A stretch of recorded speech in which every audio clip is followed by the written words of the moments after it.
Welcome to episode number 10 of the Out of Bounds podcast with Justin Gray, Darren Bragg. It's hard to believe it's been 10 episodes already. I know. 10 is a lot. 10 is a lot. We're going to run down some MLB. It's heating up right now, big time. NFL predictions. Week 1 is coming at us tomorrow night. Bills and Rams. Super Bowl champs return. We got big Sunday, lots of rivalry games. Kind of weird that they start out like Saints and Falcons week 1. But I'm excited. This is the best time of the year because we got baseball, we got football, basketball's not far away. Just everything. It feels like everything's right to me. Christmas, ain't it? That's what you said? That's what I said. I mean, we'll kick it off straight off. We'll go into MLB first. That way we have the rest of the episode for NFL. My Braves have tied the NL East. The NL East is tied, and if it's any blast from the past, the Braves will run away with the East. I mean, I think we all knew, like, this was kind of like we knew this was inevitable almost. Just because, like, the Braves are this, like, late season. Like, they're very solid, but they just kind of, like, coast through the first, and then they start to heat it up. They turn it up around, like, right before playoff time. They take over the division, and then they just cruise throughout the rest of the playoffs. At least that's what happened last year. Right. I think that you see and we know it's the Mets. I wouldn't go this year. The Mets haven't blown it. The Braves have come back and taken it away. Yeah. The Mets have played since the Braves have made a comeback. You know, they were down June 1st, 10.5 games. Since then, the Mets have played at a 585 win percentage clip. That's enough to win 96 games over 162. The Braves have played at a 715 clip, good enough for 116 wins season. The Mets didn't blow it. The Braves took it. And they've been playing the best baseball in the league for 3 months now. I think they're the best, most well prepared, along with the Astros for the postseason. I feel like they are poised for a World Series return. I mean, the Dodgers are not very healthy right now. They're very good, don't get me wrong, but they got a lot of injuries, and I think in a 7-game set, I'm taking the Braves staff over mostly anybody, and I think they can hit the Mets in a 7-game. Yeah, I agree. I think as far as, like, pitching staffs go, the Mets and Braves are really neck and neck. You could even talk me into the Mets over. But yeah, the offenses are just way different to me. Like, just 1 through 9, there's not really a weak link in the Braves lineup. Not anymore. Mm-mm. You know, you got the young guys, Grissom, Harris coming up, just like showing out. Austin Riley is playing like an MVP. You got Acuna still super solid.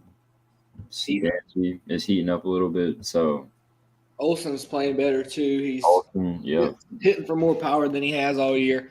I think when it comes down to it, I mean, well, the Mets, Scherzer went out the game the other day after the 5th inning, throwing only 60 pitches. That worries me for the Mets. Maybe something's going on there. I would say that's more of just like a precaution thing. Well, the worry for me is that cost them a game in the division against the Nationals because they took him out in the 5th inning. So they know they're making the playoffs. I don't really think they care. Like, I feel like they know, like, how the momentum is. I mean, obviously you want to try for it. So that is a bit But they care about their star pitcher's health more than, like, their playoff seeding, which is understandable. Yeah, it's understandable. The only thing that's not is he had 8 weeks off because he was hurt. So, I mean, you have 8 weeks off in a 162-game season, you're going to miss a lot of starts. So probably about 10, 15 starts. So, I mean, he should be healthy. That's what worries me. Remember last year he got the dead arm in the playoffs against the Braves and did not play. The most frustrating thing for the Mets is I feel like they haven't blown it to this point, but they have blown it the past 3 games. They held off the Dodgers, and the Braves didn't gain a game. They were still 3 back after the Mets got done with the Dodgers. Nats come in, take 2 out of 3 from the Mets. The Braves gain 2 games on them, and then they lose to the Pirates last night. The Braves win, and they tie it up. That's the most disappointing thing to me if I'm a Mets fan is that we lost the division with the Nats and the Pirates. Yeah. That's the most disappointing part. You kind of feel like you had the schedule strength, and now you're losing the teams like this and giving it up. That's the most Metsy thing to me. I feel like the whole process of it was not them blowing it, but as of right now, and if they lose 2 in the doubleheader today against the Pirates, then it's really going to be bad in New York. Let's hope not. Just for the sake of the division being close. Right. I mean, you want them to lose, which but right. For my sake. No, I know what you mean because I feel like if they lose 2 today and the Braves, because the Braves play the A's, if the Braves win tonight and the Mets lose 2, there'll be a game and a half up. I saw last night the Braves and A's was mighty close. It was a good game, a lot of offense, but the Braves could get up 1.5 today, and I feel like if the Braves get up to 1.5 this quick, they may just run away with it pretty fast. Yeah. But I think we're already in the midst of that. But the Mets could turn some back, hopefully, but it's not really looking like it. Yeah, I don't think they make much of a – I think they're going to settle for the wild card. Kind of seen a lot of Mets fans hoping they do, keeping everybody healthy. Next division we have on here, we're going to go by, closest races. The American League Central, the worst division probably to me, it's the worst division in the major leagues, just because they have 3 teams that are in the running for the division, and their best team is 6 games over 500. Fair enough. And there's not another league that you see that. I mean, every other league, the front runner has they're at least 20 games over. Yeah. I mean, from a competitive standpoint, it's up there, but just like the actual teams, it's definitely missing that. Like the West has 2 teams that are better than their best team.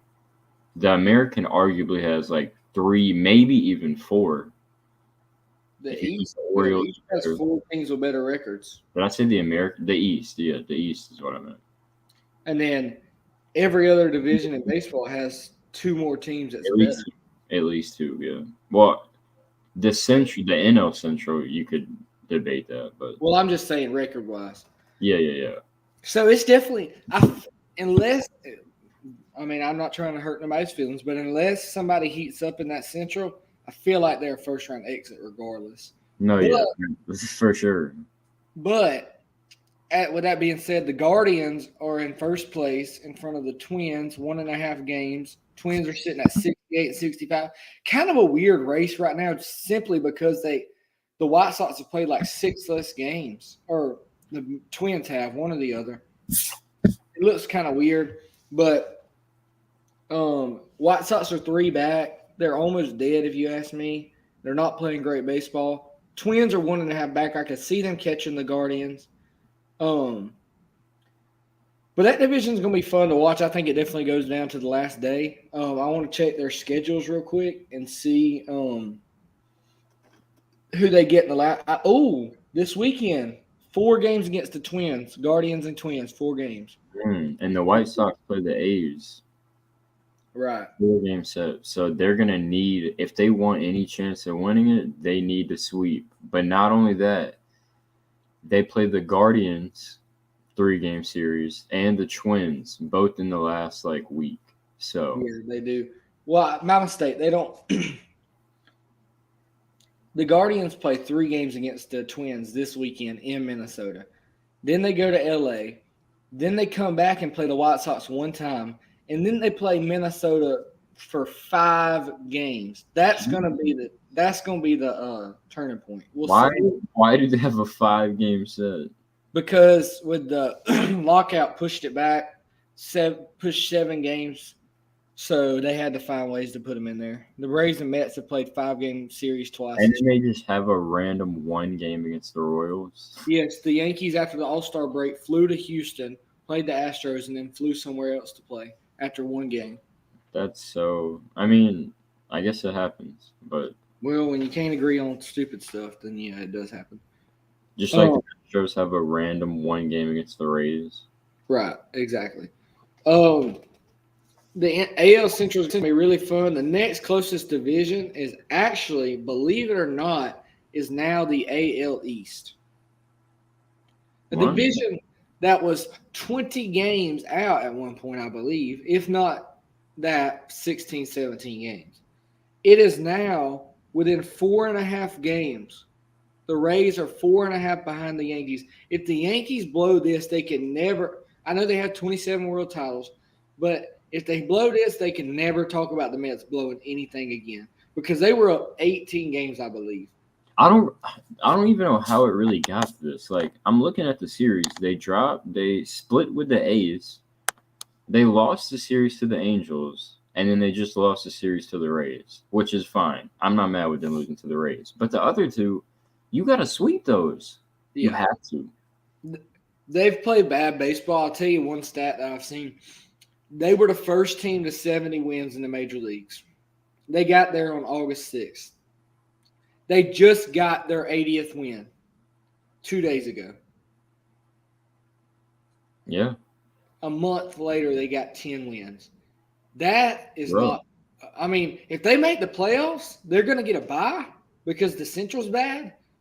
They're going to get put out by whoever comes out by the wild card. I'm sorry to tell you. You remember, neither of us had them making the World Series. And if they keep this pace up, they might not even make it up the first round if they keep it like this because they're losing to teams that should not even – like the A's, that is the worst team in the AL. The Angels, they're not too far behind the A's.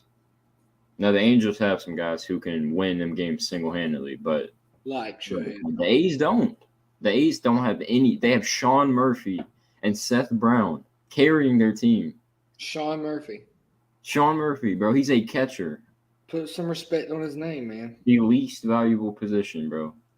If the Yankees play bad enough, there is a way they don't make the playoffs, period, if they don't start winning a little bit.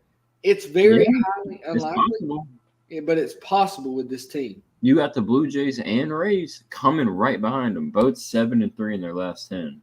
And if you remember, I feel like when we made the predictions video, the Blue Jays were in a slump. They're out of it now. Right. So and the Orioles and Blue Jays series has been heated this week. They've been playing. The Orioles are putting up a fight, trying to hang on. I don't think they do this year. The most impressive thing to me in the whole AL East and the whole world is Aaron Judge. Yeah. I agree with the Shohei. I would say Shohei's the MVP 2 weeks ago. But just looking at what Judge has done, there's no way he's not the MVP. Here's why. Because Judge has single-handedly carried the Yankees through the month of August. All year, but especially through the month of August. He has no help behind him. He has won 2 or 3 games off of just his RBIs. He has hit 54 home runs. And he's in a contract year. He betted on himself. That's the first impressive thing. Second impressive thing, no offensive help. His team's playing awful. He's still putting up numbers. Third thing, his team is still in first place, having the worst record in baseball since the All-Star break. Solely because he's helped. Without Judge, they're in 4th place in the AL East right now. Definitely. Maybe, arguably. Yeah. And because he sparked their hot streak when they jumped out to like 60-12. That was him. Their pitching was good at that time. Their pitching's got worse. They do have a lot of guys on the IL, and I feel like they are preparing for the playoffs. But, guys, you got to get going. You're 4.5 up. You ain't up enough to prepare for the playoffs. The Dodgers are up 20-something games. they can prepare for the playoffs. Exactly. Yeah, they can. If they rest some guys, which I mean, baseball's kind of different than like the NFL or like in the NBA because like guys get injured so much. I mean, but just for like rest purposes, you want to nurse some guys' injury a little like stronger than you should. The Yankees can't do that really, not at all. No. They can't. And Rizzo just went back on the IL, but that's going to be interesting to see if they can hold on in the East. We're not going to do too much on the AL West and NL West. It is what it is. The Astros have ran away with it. The Dodgers have ran away with it. And no team is really like them. We know the Mariners are probably just going to make it, but it's tight. It is tight with the Mariners, but they're on fire. They're 8-2 in the last 10. So I feel like the Mariners are securing that spot pretty well. NL West, there's not really much to speak on. My Giants are not making a push to do anything, and the Phillies are kind of just holding on. So, yeah, I agree. This will segue us in right where we're going. NFL. Dawson Knox gets a 4-year extension for the Bills. I like it. He was my tight end last year in fantasy. He had a great year. He was almost this year. Huh? He was almost mine this year, but I went Hopkinson. Dang, 2 updates in a row. This is going to make you sad. You sure you want to see it? Go ahead. No, this may make you cry. Like, this is the worst days in your career. No. I told you. Really? Really? Wasn't he in Buffalo? I believe he was. Let me look. I think he just signed with Buffalo, if I'm not mistaken. He must have got hurt. Or no. He signed somewhere else, I think. This says Denver Broncos. Yeah, he's been on Denver, but not now. I think he must have retired with Denver then. Let me see. Oh, Buffalo Bills. I got you. He was on Buffalo? Yeah. He's 35 years old, so it's about that time. Man, that sucks. But since all this Bills talk, let's just talk about it. Bills at Rams.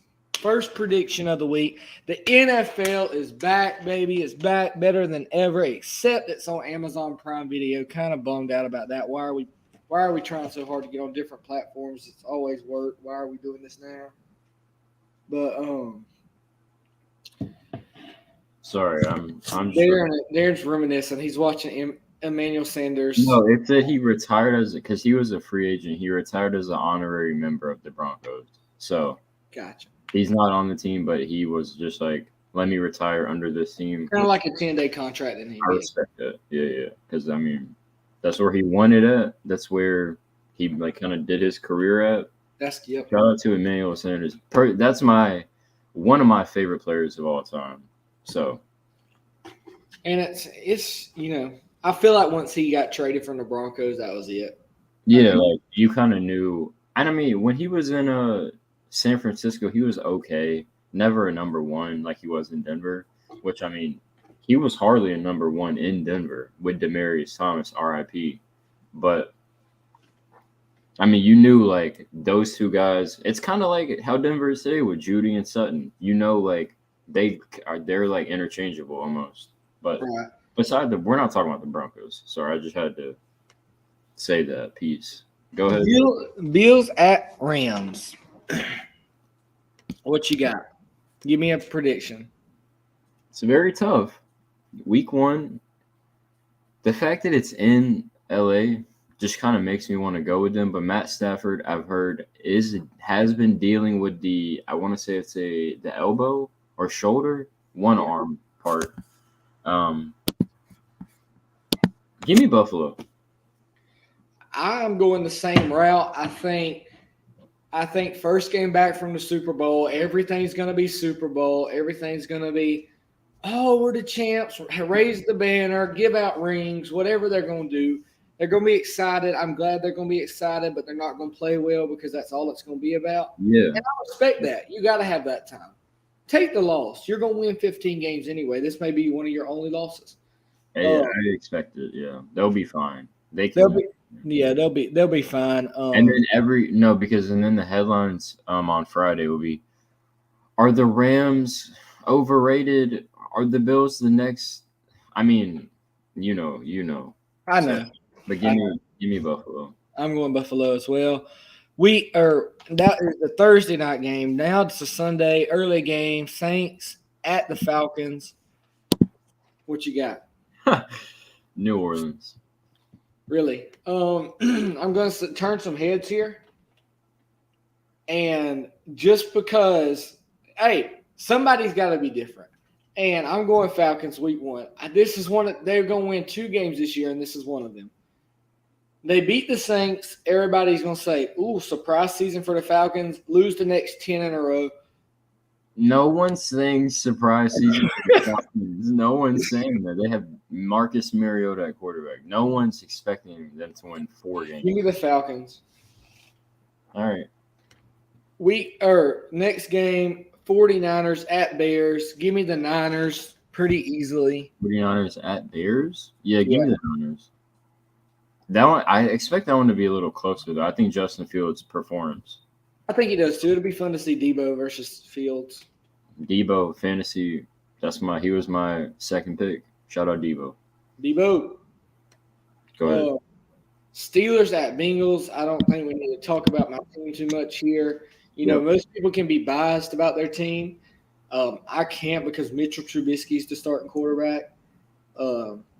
QB1 announced yesterday. I'm pretty upset about that. Wish they just give it to Pickett and roll on.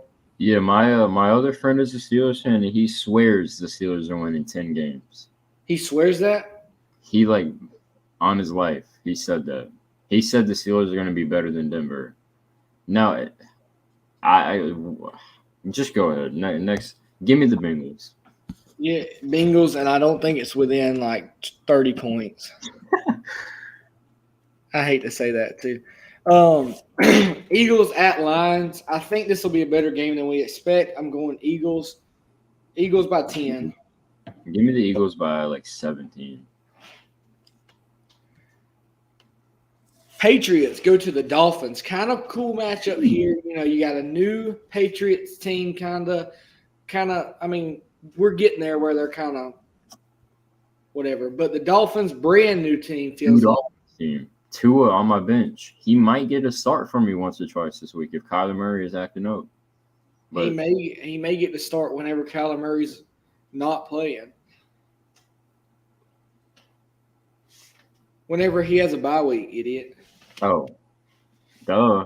Yeah, go ahead. I'm going – give me the Patriots in this one. Patriots on the road? On the road, Patriots. Give it to me.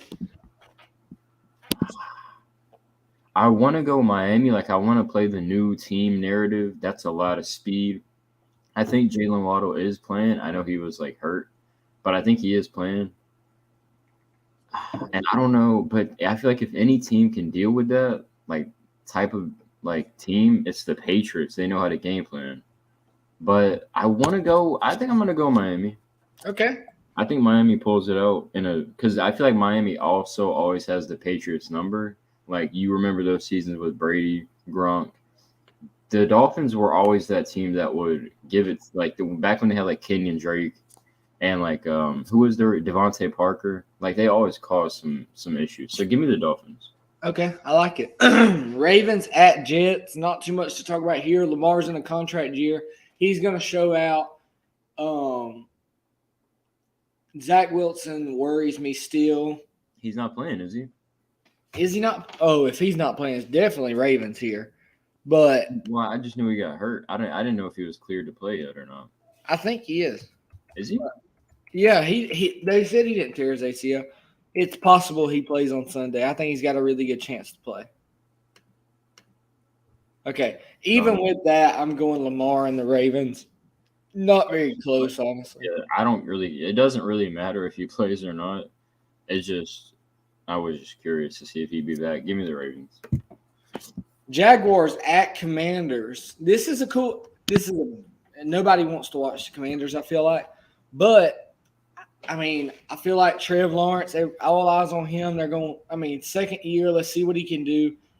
I'm going Jaguars here. I think they get a good start to the season. I'm actually going to go Commanders. I feel like just because I'm around the area, I hear a lot about them, and obviously they're going to talk their team up. But just from a non-biased perspective, that defense has some guys on it. Chase Young's hurt. Chase Young's out? Ooh. I think he's out. He re-aggravated his I'm gonna look. ACL. I got to see all their injuries. Logan Thomas is Chase Young ACL, he's out for until week 5. Logan Thomas is questionable. Cam Curl is questionable. Give me the Jags. I'm gonna stand by that. Give me the Jags too. But I would not be shocked if the Commanders defense pulls out some magic tricks because they got some guys. They do. I agree. I think they're set. I think they got to find a quarterback, and they should be set up for the future. If Wentz turns the clock back, and you know what I'm saying, MVP, I know what you mean. But give me. I'll take the Jags, but again, it wouldn't shock me if it went either way. Browns at the Panthers. This is fun. McCaffrey, I need you to. Hey, Browns don't have a quarterback. Who's playing quarterback for them this week? Jacoby Brissett. Oh, Brissett's playing. Okay. Baker's pissed off at the Browns. I'm going Panthers here. I'm going Panthers. I gotta ride my guy. Wait, that sounded crazy. Whoa. I gotta ride for Christian McCaffrey and the Panthers. Give me Carolina. In a blowout. In a blowout. Wow. I could actually see a way where the Browns beat the Panthers. Oh, yeah, no. With that run game, definitely. Anything is possible. But I feel like as long as they just stack the box, don't let Nick Chubb gash you, and then don't let Kareem Hunt, do what Kareem Hunt does. Exactly.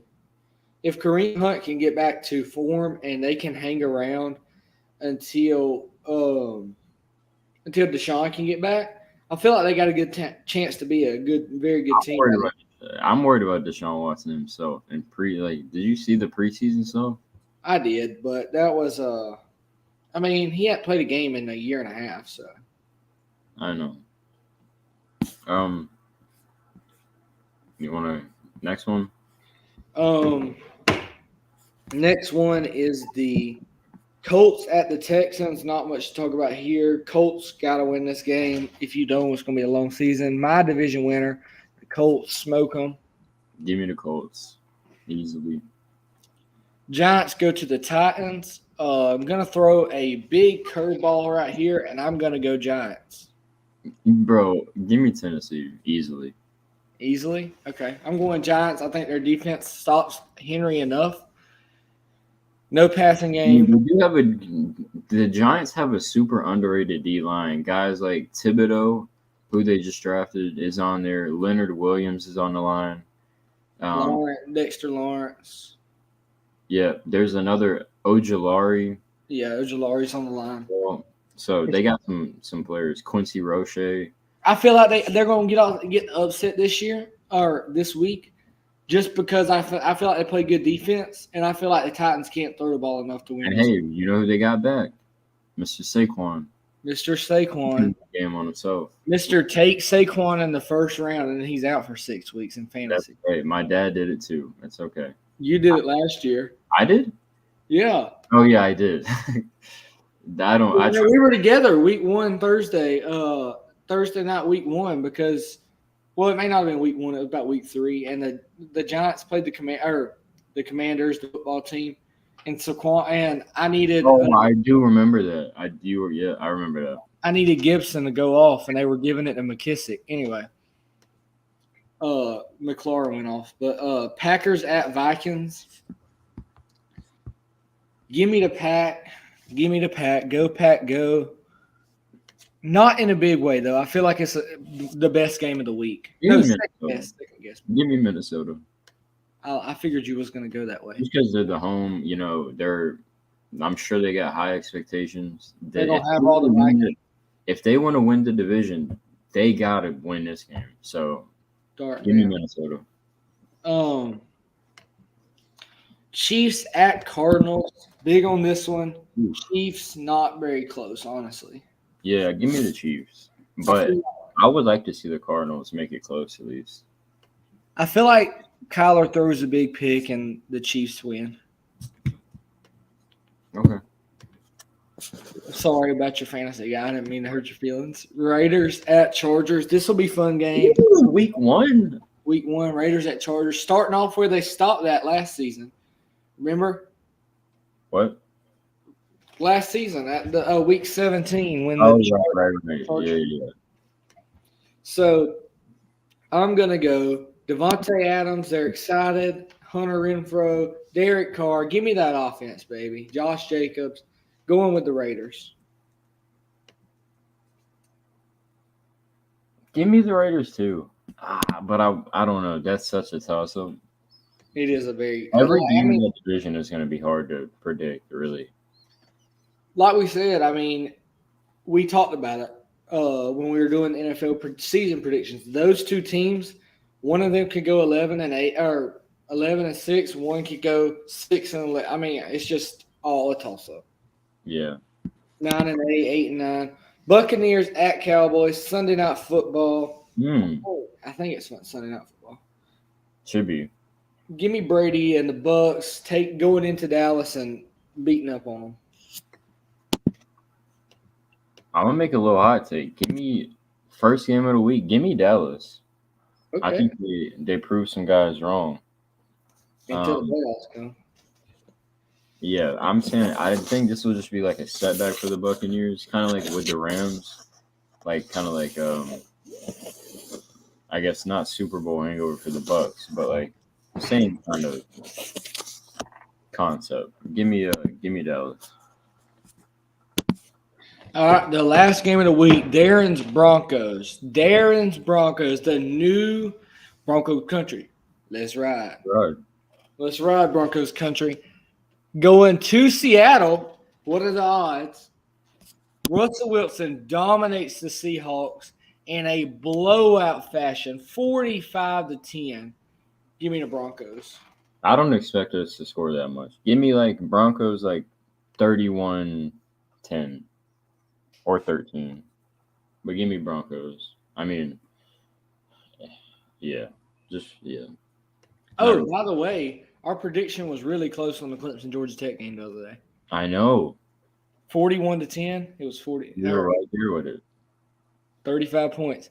Or we predicted 35. Anyway, got some MLB news at the end of the NFL. I'm excited for the NFL, but I got to show you this. Okay. I had a feeling that was coming. Yeah, I mean, that's not too crazy. I feel like the guy is more on the IL than he is on the actual team. So I feel like he just got his money and now he's just trying to take he don't want to play no more. Yeah. Especially with them falling behind. I feel like he's kind of a front runner sometimes. But with the Nats, I feel like he's a different person than he was when with the Nationals. With the Nationals, he's the only pitcher in the whole world I would have wanted on the mound in the World Series. Yeah, because he felt like, I guess it might be like a team or like a like locker room thing, really. Because I feel like even being around, like just being around the area when the Nationals were so good, there was never any talk of like something going wrong between the team. Like they had such a good like foundation between the team. You had guys like Zimmerman who were, holding it together, Trey Turner, Rendon, Bryce Harper even. And, he had his ups and downs, but for the most part, he was pretty stable. I feel like the Nationals organization is really good. It's ran really good as far as like keeping players happy. But I feel like it is a situation where the Nationals and Max Scherzer had a really good relationship, and that's why he put so much into them and wanted to pitch well for them. Now I feel like when he went to LA, he changed a little bit. He got money hungry. He already had a world championship. LA? He got traded to the Dodgers midseason. Oh my God, he was on the bro. That's crazy. And then last year in the playoffs, he gets a dead arm. This year he's been hurt half the season, and now he's getting the old dead arm again, arm fatigue. I just think it's a situation where he doesn't want to hurt his career.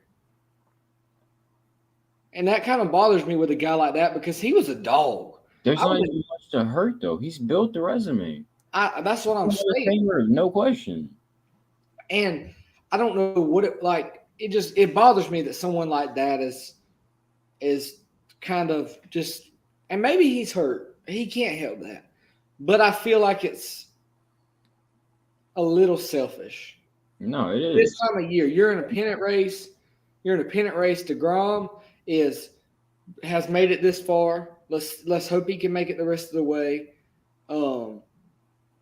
And Bassett hasn't went on the IL. Walker hasn't went on the IL. Carrasco will get back in a few weeks. I mean, it kind of just feels like you're quitting on your team. I don't want to buy. I hate doing that. I don't want to say, if the guy is really hurt, don't make him go throw when he's hurt, at a high level. So that's kind of my thing. I don't want to call him selfish if he's actually hurt, because there's nothing you can do about that. Injuries are the most random thing, in the world. So I would never call a guy selfish if he's really hurt, but if he's not, then he's the only one who can be the judge of that too. So exactly, I agree. And that's gonna wrap it up for this one. We're about to come out with two podcasts day today. Next one is gonna be all college football. We're excited to watch the NFL. It's back. Fantasy football is back. Losing all our money on another sport's back. Yes, just keep them coming. Keep them coming. I got a fun fact for y'all. The last podcast I told y'all I didn't win a bet all weekend. Went to the Clemson game, did a live bet, and my girlfriend actually won a bet, and I did not, and that is embarrassing. But what did you win? What did she hit on? She hit on Jeff Sims lower than 180.5 pass yards, Malachi Carter under 43.5 receiving yards. Yep. EJ Williams under 3.5 receptions. Yeah. Will Shipley over one touchdown, rushing touchdown. Oh my God. And DJ Uiagalelei over 27.5 rush yards. Wait, her predictions was actually good though. I would have made those. I wouldn't have done the Shipley one. But the Shipley one, I felt like I knew he was going to get one, so I felt like it was kind of a safe play because the rest of the picks were kind of. I expected them to kind of blow out. He'd probably get his one, and then which didn't really happen. The game, it felt like it was. It wasn't really ever in question, but as far as score wise, it wasn't really close. Right. Of it. And we'll touch on that in the college football. Close, but it wasn't neck and neck, but right. We'll touch on that in the college football podcast. Yeah. But that's gonna wrap it up here. Follow on all the socials, Alabama Podcast. Let's get it going.